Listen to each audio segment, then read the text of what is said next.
This is Mike with the 911 honeybee removal, and I wanted to make this short video on some bee removal issues that we're going to have coming up in the new season that we started. So we're the honeybee removal experts here in Houston and Katy, Texas areas. But if you're in another area, we would love to answer any of all your questions. That way you could choose the right honeybee removal professional in your area.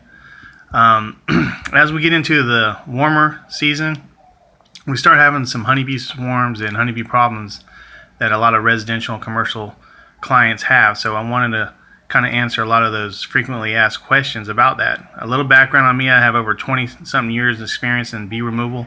I've trained over 50, 60 technicians on how to do bee removal the correct way. And we have a great reputation. If you want to take a look at 911 honeybee removal, in Houston and Katy area, you'll let us know. Let us know what you think about everything that you see. We have clients from utility companies, cell phone towers. We've done tugboats. We've done, you name it, we've done it. So we have quite a bit of experience, and we can get the job done right the first time. So that brings us to the point of if you start seeing bees in a big ball on a wall or a car, I've seen them on, you name it, I've seen them.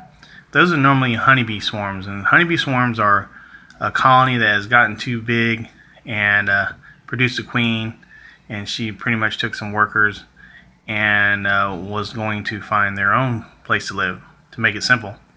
Now when they do that, before they leave on their journey, they're going to have to gorge themselves with a lot of honey to sustain themselves for this journey.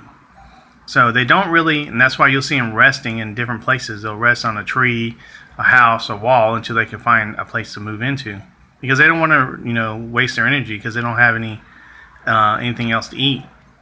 Now, if they are in a place for a long period of time, I have seen them build a temporary type honeycomb, or where they can kind of get more food and sustain them longer periods. Now, you ask yourself, well, why do they choose my house to get into? Well, that's a big mystery. What they do is they send out scouts to look for ideal places to move the colony in, and the one that comes back with the best idea and the best dance is called a waggle dance. Is the one that's their idea is accepted, and then they go and they move the colony into.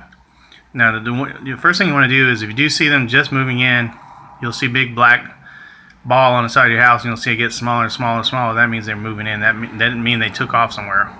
If they're still going steady in and out of the hole, that means they're moving into that area. You want to give us a call right then. It's easier to get them right then before they start establishing a hive inside that wall. Residentials, the most common removals that we encounter are the ones that have 2 stories. They're in between the siding and the brick. That's a subfloor. They get in there and they make a hive in between the rafters. The rafters run across the ceiling of the first floor, and a lot of times the bees will go down into a light fixture or into a air vent and get inside the house and go straight for the window. I get calls all the time. Hey, there's some bees in my house. They're all over the house. They're going in the window. They must be over here. It doesn't necessarily mean they're on that side of the house. It means that they've gotten in somewhere. So if you walk around the house without getting stung, getting too close to it, you can see where they're going in and out. So we'll have to remove the hive and remove the bees from that subfloor and relocate them if possible. Another common scenario that we get is a soffit, where the bees move into the soffit, which is under the roof line. A lot of times they'll get into that soffit area and they'll produce a hive in there, and it's like a bee box for them. Please, and let me really stress that, please do not try to handle bees by yourself. If you see a big ball of bees in a tree, please do not throw nothing at them. Get a stick and disturb them or whack at them, because if you will get stung, they will come after you. Now, in that swarm state, they're not that aggressive, because remember what I told you, they're trying to save their energy, right? So they're not going to, unless you really aggravate them, they're not going to come after you, but they will come after you. And when they come after you, it's going to be in a big way. Trust me. Leave it to the professionals. Call one of us. It's not worth it.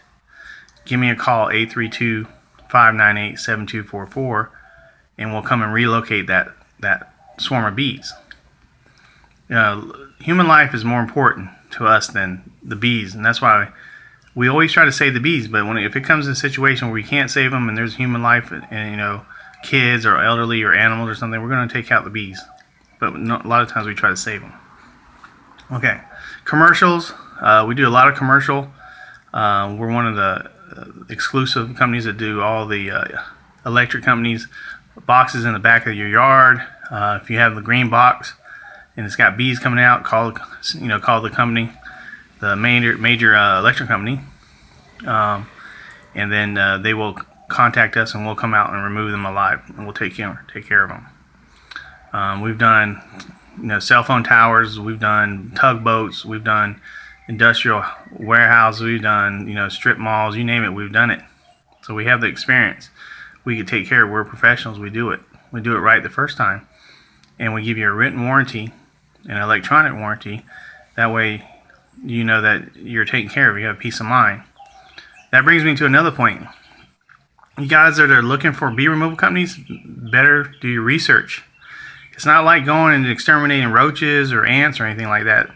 These are honeybees, and you have to have somebody who's highly trained in bee removal, not somebody who's just trying to do it on the side or trying to attempt to do it. Because I can tell you what, I clean up a lot of company stuff, a lot, that don't do it right. And then what happens is the customer ends up spending double or triple the amount of money that they would have if they was just hired somebody who was proficient and did their research. We have tons and tons of testimonials. We have great review ratings. We have, we don't get big clients like electric companies, just because we're who we are or our name or anything. We get them because of our reputation, because we've proven ourselves. We have customers that left, had experiences with us. Just like if you're going to go buy or if you're going to do any kind of product, you want to look at the reviews and say, hey, other people's used this company and they have had great success. So would you rather spend your money unwisely and take a chance on another company that doesn't have any type of reviews or any type of reputation or anything? You probably wouldn't. So I recommend you wouldn't either. Now, when we first started, we earned our reputation by doing a great job and making sure the customers were taken care of. So enough of that. Another question I get is, what do we do with the bees? Well, a lot of times we will save them. And when saving bees is not as easy as everybody thinks. People think, oh, we just grab the bees and put them in somewhere and take them off. No, we have to they're very fragile. You have to suck them out with a low volume suction. If you're not, you're going to kill them. And once you kill one, it sets off a pheromone, and all the rest of them are going to just attack the crap out of you. Excuse my French.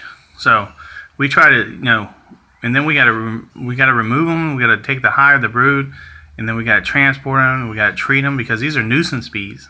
These are wild feral bees. These aren't honeybees that are raised in captivity. If they're in your house or in a tree, these are feral bees. We don't know if they have any kind of parasites, any kind of diseases. We don't mix them in with our normal bees. So we have to treat them first and make sure they're good. And that whole process is it's a traumatic process. So the survival rate is probably about 30-40%, to be honest with you. But we do attempt to do that because we want to save, because bees are very important to everybody. Now, if they're in a stone column or something like that, and the customer doesn't want to pay for the repair expense, I'm sorry, we don't have no choice but to exterminate them, and we'll have to seal it up. But with the understanding that the customer knows that it's not a permanent fix, because there's a hive inside there, and the pheromones are going to attract other bees back into that area. Now, it may take a couple years, 3 or 4 years. I've had them as long as 5 years, where they don't ever come back again, or another colony comes back in there. But that's just the reality of it. Trees, if they're inside the tree, it's very hard to get the hive out of there.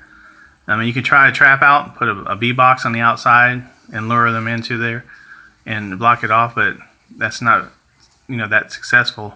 I've done it, and it probably maybe 20% chance that's going to work, and it takes a long time. So unless you can cut open the tree and take out the hive and everything, then we don't leave no choice but to exterminate them and seal up the hole. And it may last you a while. So, I'm trying to think of some other questions that we do. It's not only about just coming out and doing removals. There's a lot of companies that just come out and do the removals, but they don't do the second, the most important part, and that's the bee proofing of the area. If you don't bee proof that area, you might as well just throw your money out the window. It'll be good for a little bit, but then those pheromones are going to attract other bees, and they're going to come back in there again. And they're going to build right back in the same place. And guess what? You're going to come out of pocket again. So do your due diligence. Choose the right company that has experience, has the reputation, has a warranty, and has a competitive price. We have competitive rates. Are we the highest? No, we're not. Are we the lowest? No, we're not. We're very competitive for what we do. We give you a great value for your money. We over deliver, under promise. A lot of these companies, you gotta be aware of these companies that are very, very cheap, because they may not be there next season when you need them, or maybe 6 months down the road. And then you gotta be aware of these people that are charging your arm and a leg and taking advantage of you. So there's some companies that will take advantage of you. So make sure you do the research on them too. I think that's about it for now, but I just wanted to kind of make a video and tell you, we're honeybee removal experts here in Katy and Houston, Texas. If you're out of our area, I welcome you to give us a call. I love to chat with other people and give you advice on how to choose a company in your area. I've even went as far as calling the companies in the area and screening them for you and making sure you're getting the right company with the right experience. Once again, this is Mike Sexton. I'm a bee removal expert, and I really enjoyed doing these videos, and I'm glad you're watching them. We appreciate your time, and if you have any questions, please give us a call or go to our website at 911honeybeeremoval.com, 832-598-7244. And you have a great day or evening, whatever time you're watching this video, and God bless you.